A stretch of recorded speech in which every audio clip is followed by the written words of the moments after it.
a space to speak your mind with Cornwall Mind for better mental health. Welcome to the show. This is A Space to Speak Your Mind, a radio show and a podcast about mental health and well-being made by people with lived experience in association with Cornwall Mind. We do occasionally cover subjects that some listeners may find distressing, and for more information, help and support, please visit cornwallmind.org. I'm Richard, and this is our 3-year anniversary of the show, so thank you for listening. If you've been with us since the start, you can hear all our previous shows by searching on Apple, Google, Spotify or Amazon Podcasts. It's World Mental Health Day on Monday the 10th of October, and the theme this year from the World Health Organization is making mental health and well-being a global priority. And Mind are using this World Mental Health Day to use the spoken word to show the different ways people talk about their experiences with their awareness campaign, If This Speaks to You, Speak to Us, as sometimes finding the right words to say how we feel is tough. You can sometimes feel like you're talking another language and no one else understands. That's why this World Mental Health Day, they want to show the different ways people talk about their experiences. And as ever, that's what we do here on the show, talking openly and honestly about mental health. This month, A Space to Speak Your Mind's contributor Nathan will be talking to NHS educator, storyteller and surgeon Dr. Karan Rajan and finding out about the Happé Café in London, the UK's first dopamine-inducing cafe designed to give consumers a mood boost when they need it most. Completely free of charge, the cafe will feature everything from singing baristas to compliment stations to a dopamine-inducing food and drinks menu to truly bolster the mood of anyone paying a visit. I'll be asking whether the menopause should be recognised as a protected characteristic in the workplace with principal lawyer and head of employment at Slater & Gordon, Joe Mackey. We'll find out about Barkrun with Lucy from Cornwall Mind, Frank from the Rotary Club of Truro and Boscawen, and Alice from Rosemullion Vets in Falmouth, as we learn that veterinary practice is one of the professions with the highest suicide rates and how important they're taking their mental health and the well-being of staff at their practice. They're also going to be there on the day giving loads of practical support. I'll also be talking to Dr. Poonam Krishnan about how best to look after our heart. And with visits to GPs from Gynae health issues down, a risk of undiagnosed gynecological cancers could be on the way if awareness is not raised, and with 1 in 4 having felt not listened to in a gynae health appointment, media medic and GP Dr. Hilary Jones will be talking about the EVE appeal and the launch of the new awareness campaign, Be Gynae Aware. So first, let's hear from Nathan, finding out about the Happé Café. A Space to Speak Your Mind with Cornwall Mind. So in a world dominated by uncertainty and negativity, a small dose of daily happiness can indeed go a long way. This can come from spending time with family, taking a walk to be surrounded by nature, or from experiencing or enacting random acts of kindness. But with many feeling the financial pinch, it appears we are cutting back on some of the little things which provide us with a source of true happiness. Here with me now is someone who knows all about the importance of dopamine, Dr. Karan Rajan. Hi, Dr. Rajan. Hi, Nathan. Nice to chat to you. Nice to chat to you too. So, can you start by telling us what actually is dopamine? So dopamine is a chemical, so neurotransmitter in the brain, and actually it functions in various other areas in the body, but we know about it through media and other people talking about it generally through its actions in the brain and how it interacts in the reward pathways. So when we successfully complete a task, we are rewarded with a dose of the neurotransmitter dopamine, and that gives us a sense of accomplishment. And this is why we feel like we keep wanting to do things, and it's involved in the basis of addiction. When we feel good, we get a shot of something and we keep wanting to do it because we want to recreate that chemical high almost. And why then is it so important that we get a little moment of happiness each day? So yeah, I think happiness on a philosophical level, it's about contentment and things like that. But actually on a scientific chemical level, it's all about different hormones and chemicals in our brain, and we need to make sure we have the right balance of them. So not only is it dopamine, but serotonin, endorphins, oxytocin, all of these various chemicals combined together are involved in mood regulation, and at various points they make us happy depending on what we do to stimulate them. And according to the research then, what are some of the activities that people are cutting back on to cut costs? Yeah, the research by Capital One was interesting, and one of the things which resonated with me was the fact that a lot of people are relinquishing their usual hobbies because of the cost of living crisis. And another interesting outcome from that was people take greater pleasure and derive more happiness from the small things, not necessarily just material items, but spending time with friends and family, going out for a walk in nature, just very simple things like that, which shows us that happiness doesn't have to be expensive, it can be free. And then there's also the Happé Café in London. Can you explain to us what that is and why it's been set up? Yeah, so the Happé Café, so Happé as in frappe, it's essentially a multi-sensory experience. They've got everything from laughing yoga to singing baristas, which I've never heard of anywhere else.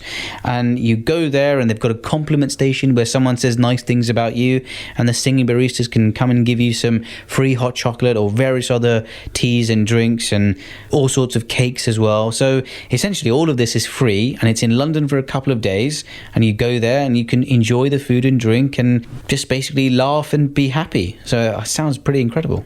And obviously some people might be catching it, unfortunately, after this cafe has run its course. So what other advice and tips do you have? So I think one of the most underrated things about happiness is sleep, and avoiding sleep deprivation and focusing more on sleep, because we all know when we don't sleep well, we're in a really foul mood. And long term, making sure you're having a good sleep depth and quality can ensure that your mood is regulated and your mental health is protected and you're happy. And in addition to that, just maybe building in some regular pillars of happiness in the day. And what I mean by that is maybe taking a few moments of mindfulness or meditation throughout the day, so you take yourself away from the stresses of work, or perhaps building in a 20-minute exercise routine throughout the day, again to cause a release in the endorphins, which makes you feel good. And what I do as well every day is I make sure I have a phone call with my parents or have a chat with one of my friends who I've not spoken to in a while, so having that social interaction. So all of those things are free, and there are small things which you can easily build into your routine and will guarantee a little boost of happiness every day. And finally then, where can we go for more information about this? So to find out more about the science of happiness and everything I've discussed, and also about the Happé Café, you can go to the Capital One blog. Fantastic. Thank you so much for your time. No worries. Thank you, Nathan. A space to speak your mind. It's a space to speak your mind, and we're talking Barkrun, which is happening at the end of the month. And we have Lucy from Cornwall Mind with us. So Lucy, just explain what Barkrun is. Hi Richard, thanks for having us on today. Well, Barkrun is a dog-focused 5k family fun run around the gardens, woodland and private parkland of National Trust Trillisick. So we're putting on a really exciting active fundraising event where your perfect friend is going to be the star of the show. But you can walk, jog or run, it's all up to you. We want everyone to come along, get active in a gorgeous location and help us raise awareness and funds for better mental health in Cornwall. On what day is it happening? Barkrun takes place on Sunday the 30th of October, starting at 9 a.m. So if people want to get involved, obviously it is a 5k route and you're bringing your dog along. So what things do you need to be aware of? So we'd advise anybody that signs up to walk or run this event is happy and confident to be around dogs. Obviously, you can come along and walk and run without a dog, but obviously the emphasis is essentially on bringing your faithful furry friend to this event. Anyone can take part in terms of their human companions, so children and adults alike. But obviously you can walk or jog or run the event, just making sure that you feel fit and well enough to take on such a challenge. And the money will be raised for Cornwall Mind as well. So are we looking for people to sponsor, or how's that going to work? So registration is £15 for a dog and an adult, and £5 for adults and children otherwise. Of course, you know, we appreciate that times are tough, and now more than ever. But this is a fundraising event, and every penny that is raised will stay in Cornwall to support local people who are struggling with their mental health. We do ask your dogs to seek sponsorship if they can. We would love them to be able to raise a minimum of £15, and we've got some lovely goodies and keepsakes for them if they're able to do that. But we are very much aware that times are difficult, and we're just grateful to see people coming along to take part in a great event that actually should be a lot of fun. Yes, I'm thinking with the emphasis being on the dogs, you could even create your own social media page with your dog, couldn't you? Or dress them up, do all kinds of things and get them in training. We've only got a few weeks to go. So Exactly. You know, we're a county of dog lovers, and here at Cornwall Mind, we're huge advocates for dogs and animals and their huge impact on our well-being and mental health. It's a great opportunity to get out every day and walk in all weathers, to be a part of nature and to experience the companionship and the unconditional love that dogs offer us. And so for us at Cornwall Mind, we're promoting better mental health, and Barkrun is exactly that. It's an opportunity to take your best friend for an incredible niche bespoke 5k walk somewhere that you're never going to be able to go again. This is a route that's just available for us. We can't thank the National Trust enough for gifting us this exclusive opportunity, and it's going to make everybody just hopefully feel so much better for taking part. And obviously there's going to be a lot of dogs on the day, so people have to be really mindful with the dogs running around, and we need dog-friendly people to be there. Of course, we need to ensure that everybody is safe and happy at this event, and we're putting every measure in place to make sure that obviously we're as mindful as this is possible, and making sure that everybody that comes along is very aware that there will be lots of dogs there on the day. Taking this on board, we're asking that all dogs need to be kept on a short, handheld, non-retractable lead at all times.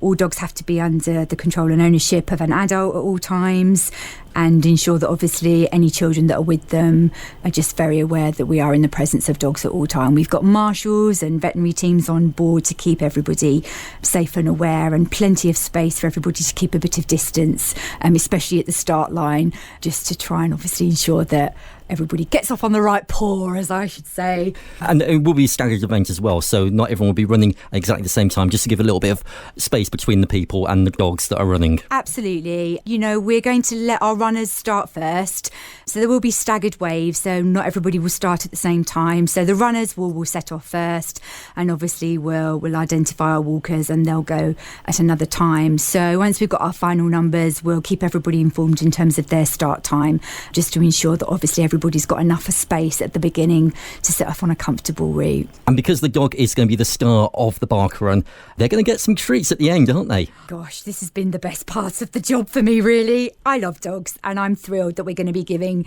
doggy bags to all our finishers when they finish the course at the end of this event. We've been really blessed to have an awful lot of sponsorship and support for this.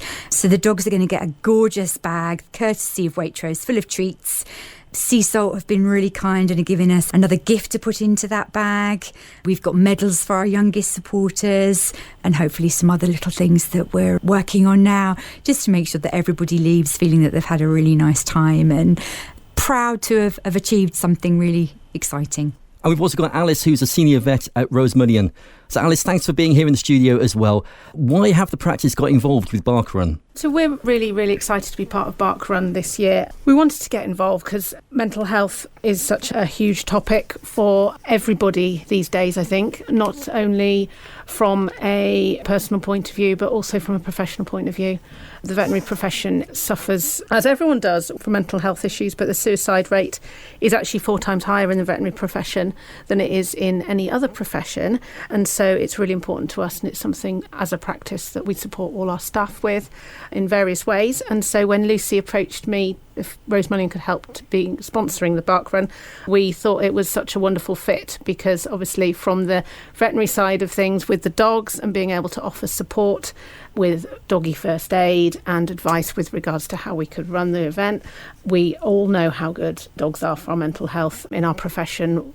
Many of us at Rosemullion have dogs or cats and other pets as well, and we were more than happy to get involved. And you mentioned also as well about dogs and well-being and how good they are for our mental health. So do you find that within the practice yourself? Absolutely. I mean, a lot of clients have either from helping you get out and about and getting out of the house, doing exercise, whether that is running or walking, or whether it's getting out and about and meeting people with your dog, so meeting other humans and interacting that way, or if it's just a case of having somebody to cuddle on the sofa when you're watching the telly at night. It's every option, really, and they don't answer back, do they?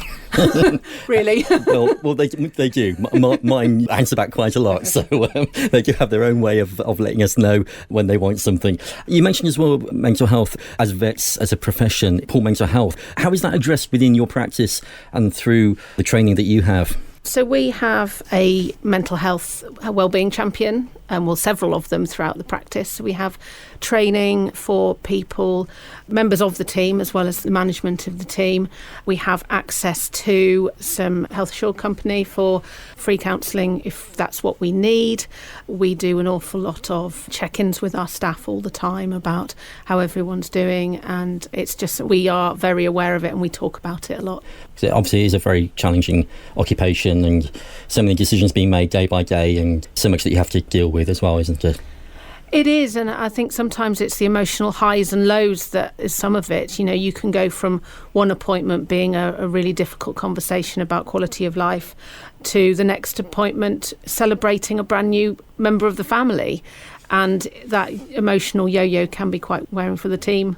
And what's going to be your role on the day? So on the day, we're going to have first aid provision for dogs. Hopefully we won't need it, but we will have several vets and nurses available, both on our stand, which is going to be at the start and finish area, but also we're going to have a sweeper at the back. So there will be part of our team walking at the back of the pack, so to collect anybody that has problems on the way. And we will also have a couple of runners in the middle who will be easily identifiable in some high-vis jackets so that we can assist anyone on the way. What type of dogs are we expecting to take part in Barkrun? We're hoping to have representation from the whole doggy world, mostly dogs that are experienced runners, if they're going to be running with their owners. If your dog isn't used to running, then please do come along and walk with your dog. If you're in any doubt whether your dog is fit enough to participate in the Barkrun, please do seek advice from your own vet as to whether or not your dog can join in. And will your team also be taking part in the course as well? Yeah, there will be members of the team running the course alongside participants without their dogs so that we are able to help anybody that needs any help. But we are also hoping that there will be members of the team participating with their dogs. We certainly do have some very keen runners in our team at Rosemullion, and some will be bringing dogs and some may just be running anyway. So thanks so much, Alice. And we've also got Frank here from the Rotary Club of Truro and Boscawen. So tell me, Frank, why have the Rotary got involved in Barkrun? We often question why we do get involved in such enterprises when they seem so off the wall, really, at times. But we got involved in the Foul River Walk, I remember, many years back. And more recently, we managed to hatch a plan to walk the coastal footpath of Cornwall, and we raised, I think, about £11,000 for Cornwall Mind, and that was just coming out of COVID. So there's an element there as well, isn't there? Why get involved now in something that's going to take us outdoors like the Barkrun? And I think it's all our mental health has been questioned, hasn't it? People have been very slow to come back out to get involved in activity again, I think, and we know how important the physical is to help on the mental health of people. So I suppose it was a given that we'd be straight in there, given half a chance. Another element that really pricked my interest, and that was the Barkrun Parkrun. I'm an advocate of the Parkrun. I'm keen myself, although it's no longer looking for line honours when I finish my parkrun. I'm just happy to finish, I have to tell you. But I think that whole notion of getting people out into such beautiful environment as Truro for exercise was right on for me. And we've just marshalled the Truro Half Marathon and the Rock 5K out of Truro around Boscawen Park. So we've got a history of marshalling. I'm not sure that sounds a good role for a service organisation, but it's something we do well. We've experienced in it. So given half the chance to start planning this route, where could we go? How could we do it? How could we do something that's not normally available to dog walkers? And that's where involvement came in, and our involvement has been in trying to make that possible. On parkruns, there's a lot of dog walkers come along and jog with their dogs or walk with their dogs. So we've seen it happen. How can we build on that? That was the motivation, and that's why we're now looking forward to gathering a team together to marshal this. So you're going to be marshalling on the day, but as you've said, this is a bespoke course, so just explain where this is taking place. Oh, am I allowed to do that, I wonder?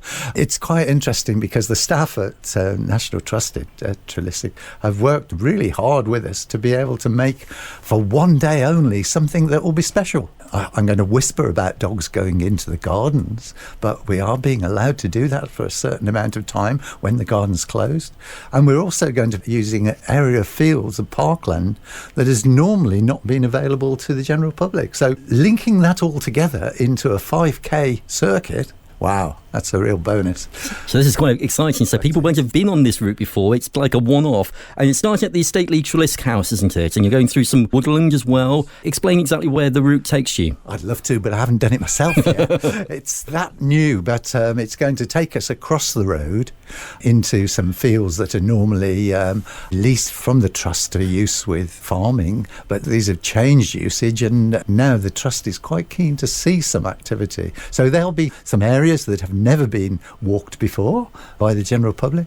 Parkland we know, but top end of the garden as well, which is going to be really interesting. But I don't know enough about it yet. We're going back to walk it again to really plan the marshalling in the coming weeks, so we'll know a lot more then. And there are some trail routes as well, so people have to be mindful, don't they? This is not just straightforward, flat ground, that it will be a little bit challenging in places. Yes, we're in the countryside, and these are not marked footpaths. These are trails that we will be marking well in, so we're not going to get anybody lost, and we'll be wearing our yellow jackets and waving to keep people on the right route. But yes, I mean, people need to come with good trail running shoes or walking boots, and I'm hoping, they'll have a really good time. And it is obviously dog friendly, so we're encouraging people to bring their dogs along. We want people who are very comfortable around dogs. And we're just asking as well them to be on their short leads, non-retractable leads, just so you're keeping control of your dog and, as you say, not running off, not going anywhere that we don't want them to be. Yes, that's right, Richard. And those are the rules that pertain in Barkrun, which of course now is worldwide. So the good experience of having dogs along on these short leads, and it does work well. I tell you what, though, I'm scared to death. I'm not sure I shall volunteer to do the start with all those owners with their dogs, making a hell of a racket, I should think, wouldn't you? Oh, I think it's going to be amazing. The Rotary are managing the start and throughout the course as well. So a lot of the team are going to be there on the day, aren't they? Yes, I think so. We're looking forward to that. And we're even looking forward as a group of Rotarians and partners afterwards to perhaps walking the route ourselves. But we haven't yet asked permission for that. But that's something I think we'd like to do because it is so different. And we're hoping for good weather on the day. And really, it's going to be a bit of a family atmosphere. So we're looking for people of all ages to come along and really enjoy the atmosphere. I'm not sure about the weather. I remember Newquay School, their school camp every year, they advertise a lovely brochure, and Matt was the teacher, and he used to put as a headline, "Come and enjoy this camp, the wetter the better." And I love that because it really doesn't matter if it rains, does it? We're going to be all in our jackets and we're going to be warm and we're going to enjoy it. But the main thing is that it's not just going to be for elite runners. It's not going to be for the young and fit. It's for everyone. Bring your dog, come along, walk it, take your time. Doesn't really matter. I have a feeling if it's going to be wet, the dogs are going to love it even more. I'm sure you're right, Richard. So, Lucy, it's going to be really exciting. It's happening at the end of the month. Loads of people to thank. And just remind us again about when it's happening and what people can do. Barkrun's going to take place at 9 o'clock on Sunday the 30th of October at National Trust Trelisk in Fiach in Truro. It's a dog-friendly, family fun run for all the family. You can walk, you can jog, you can run. Come along, take part in a bespoke route that we've been kindly gifted by the National Trust. It's going to be a great event. We can't wait to welcome all our perfect pooches and all their friends and family to come along and just get active, get involved and take on a great challenge to raise money and awareness for mental health in Cornwall. Like any great fundraising event, we're hugely indebted to all the supporters and partners that get involved to work with us and help us. We must extend our huge thanks to the Rotary Club of Truro Boscawen. They've been involved in the planning of this from the very start, and their marshals are going to keep everybody safe on the route, ensuring that everybody knows where they need to go. Thanks to Sea Salt and Waitrose in Truro for all their gifts in our doggy bags. The National Trust especially, they have just been incredible supporters, and it encompasses all of their team, the ranger team, the garden team, the welcome team, the visitor services team. We're so grateful for all of them getting behind this because it's quite a feat to navigate, to get these different private parkland areas open and available to us. So we're ever so thankful to them for being so generous in their support. And of course to Rosemullion Vets for their help on the day and in advance, all of their encouragement and support. And we've also got other sponsorship as well from the Dog House, who are a team of great dog groomers in Lou and Bodmin. We're thrilled to have them involved, and they're going to be on the finish line with our selfie frames and lots of photo opportunities for our pooches at the end to be snapped and papped. So if people want more information, they're on the website now onto cornwallmind.org and to register, and and we'll hopefully see you there for Barkrun. A space to speak your mind with Cornwall Mind. You can find the frequently asked questions and event-specific inquiries on the Cornwall Mind website too. And with Barkrun coming up at the end of the month, and as we approach our 5K run, we're finding out whether we have the knowledge and habits when it comes to our heart health. So joining me now is NHS GP, Dr. Poonam Krishnan. Hello, thank you for having me on. Are we looking after our hearts, do you think? That's a very good question. And actually, recently, there was some research that we did as part of Fitbit, where they were asking a question about heart health. And it was really surprising that over a third, so 39% people had never checked their heart health or knew about it.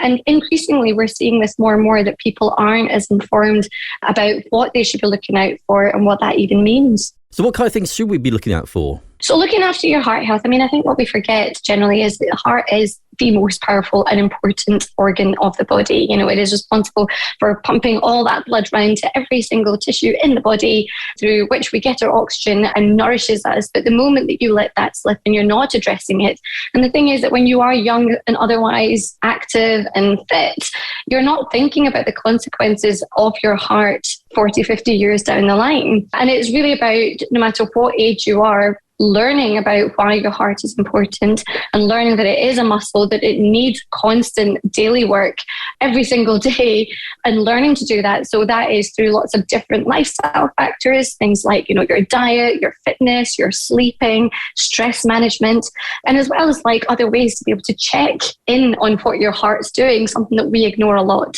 And what are the things that we should be looking out for? We think of heart attacks. We sometimes think of those as affecting older people, but more and more often it does seem that younger people are being affected. So that's one thing that we should be looking out for. What are the other things as well? It's interesting you say that, because I think that common things that people talk about are, as you say, heart attacks, strokes.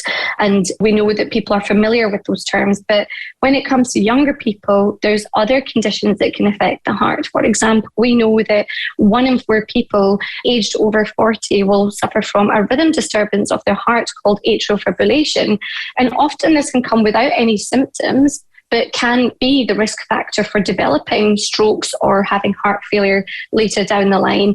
So actually what I am a big advocate for, I advise all my patients to do, is become familiar with what your normal heart rhythm and beat looks and sounds and feels like, So regularly just tapping in, but putting your fingers on your wrist on the side of your neck to have a feel of what's your resting heart rate.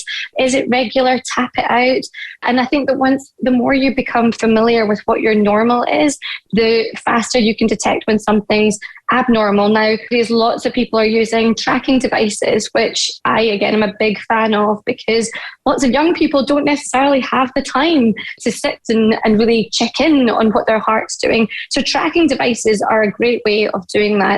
And something, actually, there's a new feature on Fitbit. They've got a new irregular heart rhythm notification feature, which while you're sleeping or resting, collates all the data of what is your heart rhythm doing. And then it sends all that data and lets you know that if there is a rhythm disturbance or a variation, then you need to check in with your doctor. So it's a good way to kind of background check that. I think it's great, isn't it? Because we are wearing the wearable technology more and more, and we're using it for different things, and even younger people are using them. So to have this feature on so many of the new tech is amazing. I run, I play sports as well. I'm forever checking my watch to see what I'm up to, resting heart rate and accelerating over time. And as you say, they do have these features now where they alert you to different things. So what should we be looking out for? If we have these fitness devices, what are the things that we should be looking out for, and when should we take it further and maybe seek medical advice? Yeah, so it's using them sensibly and knowing that actually they can be a really positive addition to your life. I know it's not for everyone, but certainly to be able to collate data, we know that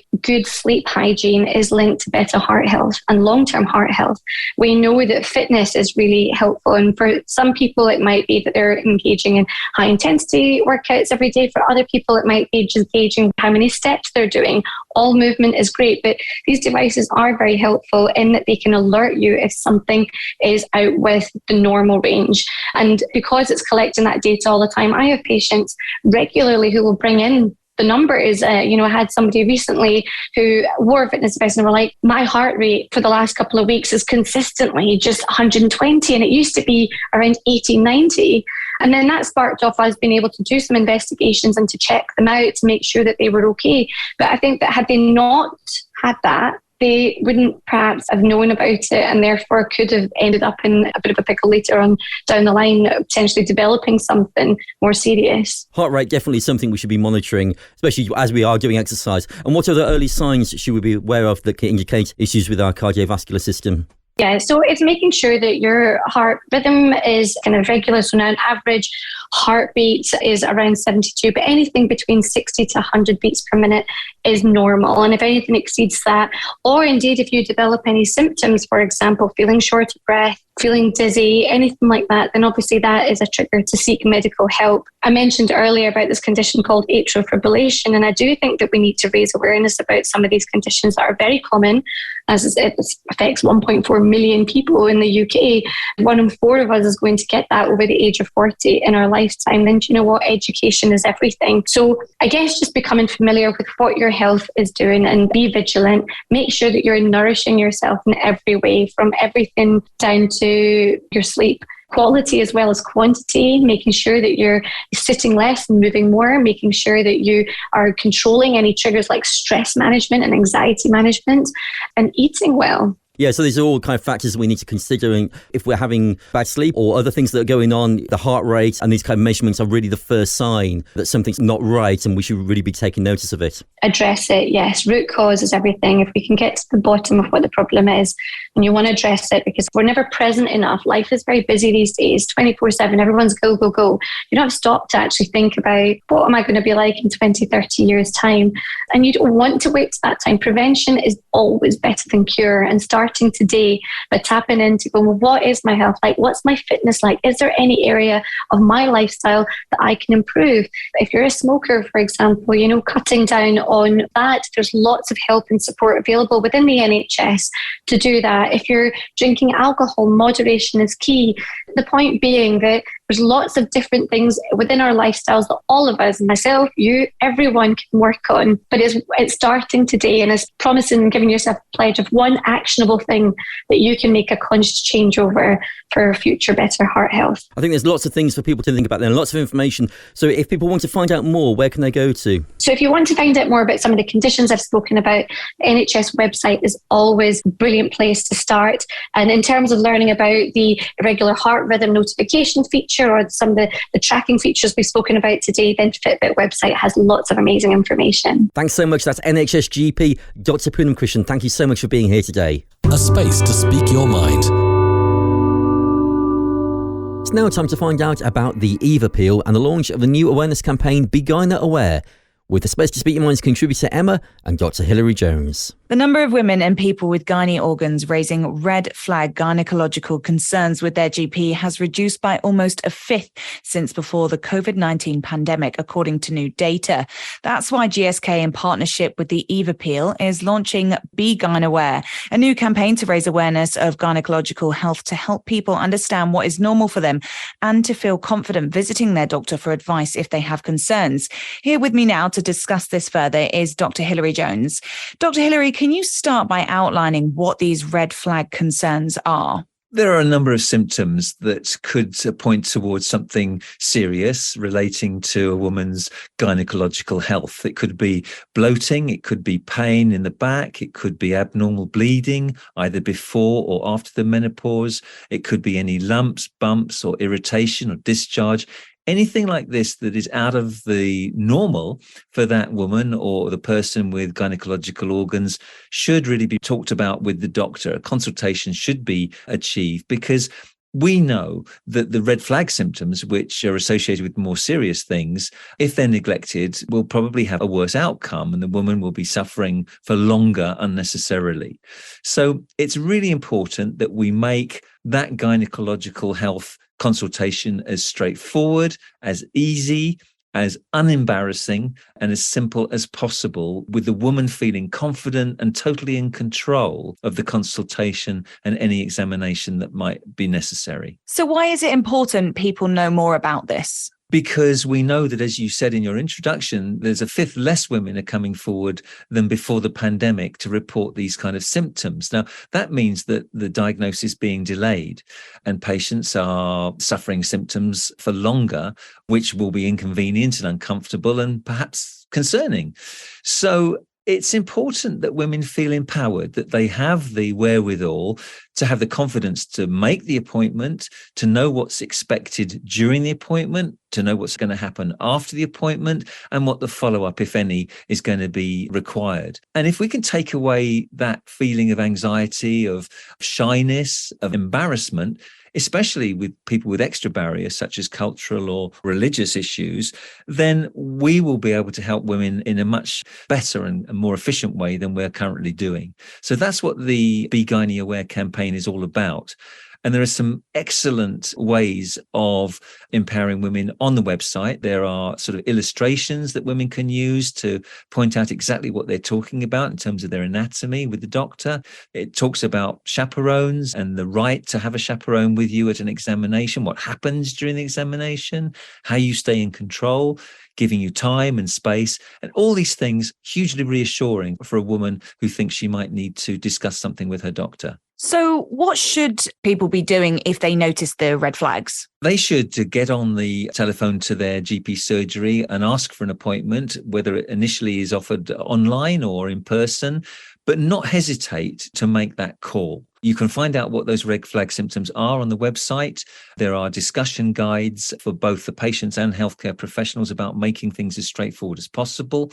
And once you've spoken to the doctor, hopefully that appointment will be made. You'll be reassured. You'll be able to have a full discussion about any treatment required and the way forward. But certainly ignoring your symptoms is not the thing to do. You can ask for a female GP if one is available. One may or may not always be available, but just because you might be seeing a male GP is not a reason to delay making that appointment. Male GPs are professional, highly trained, just like anybody else, and they will make the experience as straightforward as they possibly can for you. And people can get a little bit confused sometimes with symptoms. Are there any specific symptoms with this that will help people sort of define what the issues are?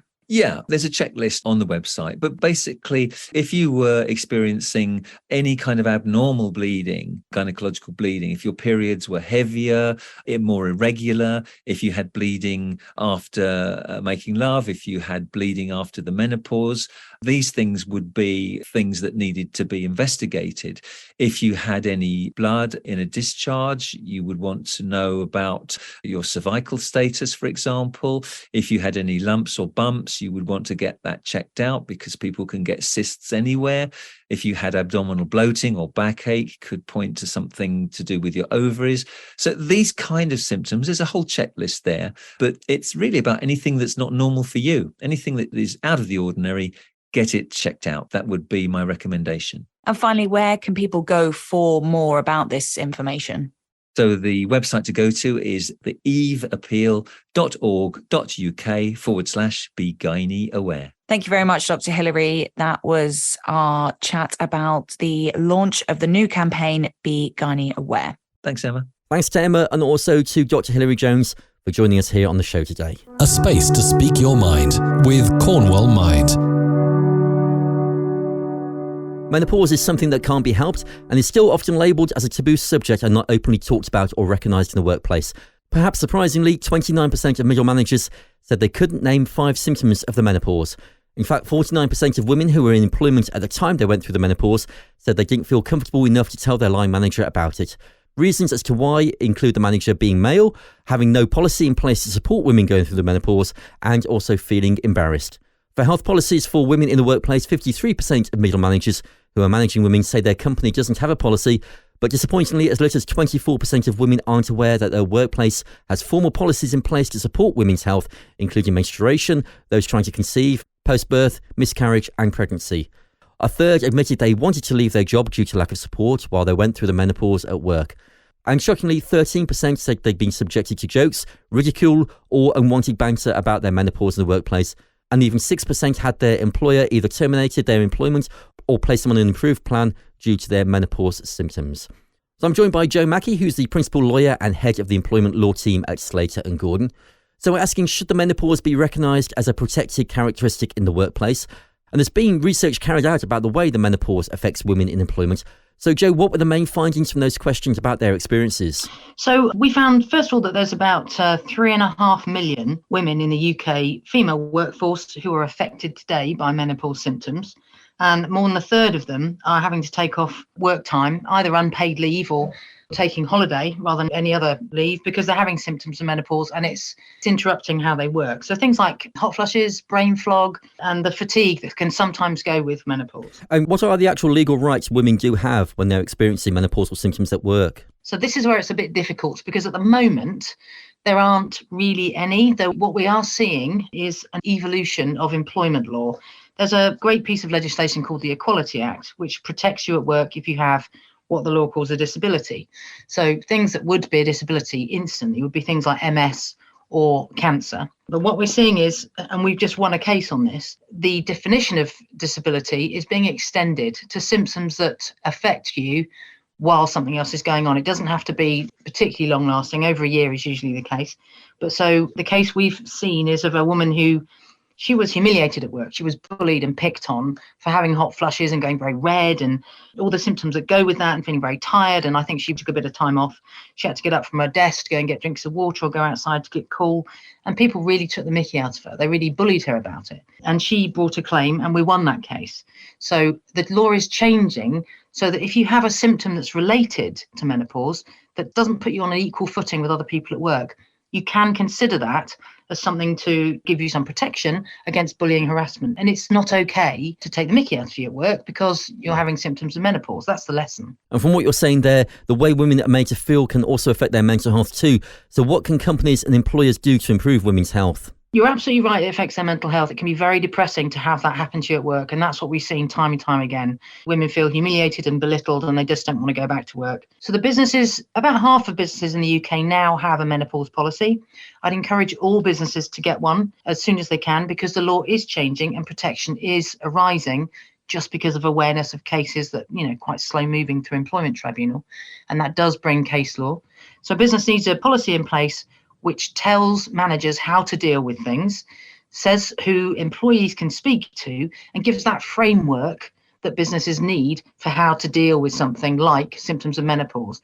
Because, as you might say, someone comes in and says, I've got depression or anxiety, it's going to be a similar thing. I've got things that are arising to me because of the menopause, and that's giving me reasons not to come to work at this particular time because I can't sleep at night, or because you can't give me space to sit by a window, or I need to go and get cold water, that kind of thing. They're called reasonable adjustments, and they're important for an employer to take into an account. Because obviously it affects the employer as well. So if the woman is experiencing this, not being as productive as well as not feeling good in themselves. So it's really for the employer to take this on board, obviously legally, but also just as a pure compassionate thing for the person and for the workplace. That's true. And you're right that it should be a compassionate thing. But, the thing that drives so many employers, obviously, is productivity. And they're going to get so much more from an engaged, well employee than they are someone that they're allowing to be bullied and ridiculed because of a normal process, just something that's happening to them. It's a hormonal change in their body. We wouldn't allow it in cases of, let's say, hot flushes caused by tamoxifen, which is a side effect of tamoxifen, which is a breast cancer drug. We wouldn't think that's okay to take the mickey out of a woman for that, would we? So why would we do it for the same thing that's happening to her just because of her hormonal changes? And that's what we need to start to consider. We need to treat women, and there are, of course, some men who go through the male menopause, so it's a tiny number. We need to treat people better at work. And what would you suggest, really, because it can be a difficult conversation for a woman to have, especially if their employer or their line manager is male and maybe isn't familiar with the symptoms. What really can women do to be more comfortable in the workplace? That's right. You're absolutely right. Predominantly if male managers are there and they don't have that kind of inclination to want to speak to a woman about it, that's a problem for the business. For the women involved, I think if there's someone in the business you can identify that you can speak to, so you might find there's someone in HR, if you've got an HR team, you might find there's a trade union representative, or you might find a senior manager in the business who's female. Just raise it with them, raise it gently and see what comes out of that. If you don't feel comfortable after that conversation, I'd suggest you just have a look at, for example, our website. We just give you some free guidance on what to look out for and what menopause is about, slatergordon.co.uk. And you can look at places like ACAS. They give you free guidance online, which just sets out what kind of symptoms to look out for and what to do. And it can also point you in the direction of who to speak to. But certainly if you're being bullied or picked on at work because of something that's happening to do with menopause, that's totally unacceptable. And, I don't think any line manager should make anybody feel uncomfortable about reporting an incident of bullying along those lines. And do you think times are changing as far as women being able to speak about menopausal symptoms at work? What I would say is, so my mum, bless her, she died at 70. She would have been 85 now, but she would never have spoken to me about menopause. That was a generational thing. I'm kind of less likely to, I suppose, than my daughter, who's in her late teenage years, and she really will speak about everything. It's a generational thing, and we're seeing that change come through. And as that change comes through, we're seeing the law change as well. And I would encourage women who are feeling that it's something that's affecting them at work and they're not being treated fairly at work to speak up, because I do think the law is evolving to be on your side. Thank you so much for that. So that's Jo Mackey, who's the principal lawyer and head of the employment law team at Slater & Gordon. Thank you so much. Pleasure. Thank you very much. A space to speak your mind with Cornwall Mind. If you missed anything on today's show, you can download the podcast right now on Apple Podcasts, Google Podcasts, Spotify, and also Amazon Podcasts. And for support and more information for better mental health, visit cornwallmind.org, or you can call the Mind Helpline during office hours on 0300 123 3393. That's 0300 123 3393. And there is a new 24/7 NHS local urgent mental health response phone line. It's free to access by anyone, any age, and that's on 0800 038 5300. And don't forget, you can call the Samaritans anytime for free on 116 123. If you missed any of those numbers, they are in the show notes of the podcast of this programme right now. If you'd like to be part of the show, you can get in contact with us. Just email aspacetospeakyourmind@gmail.com. And you can also follow us on Twitter @aspacetospeak, or like us on Facebook. I'm Richard, and I'll speak to you next time here on A Space to Speak Your Mind. A space to speak your mind with Cornwall Mind for better mental health.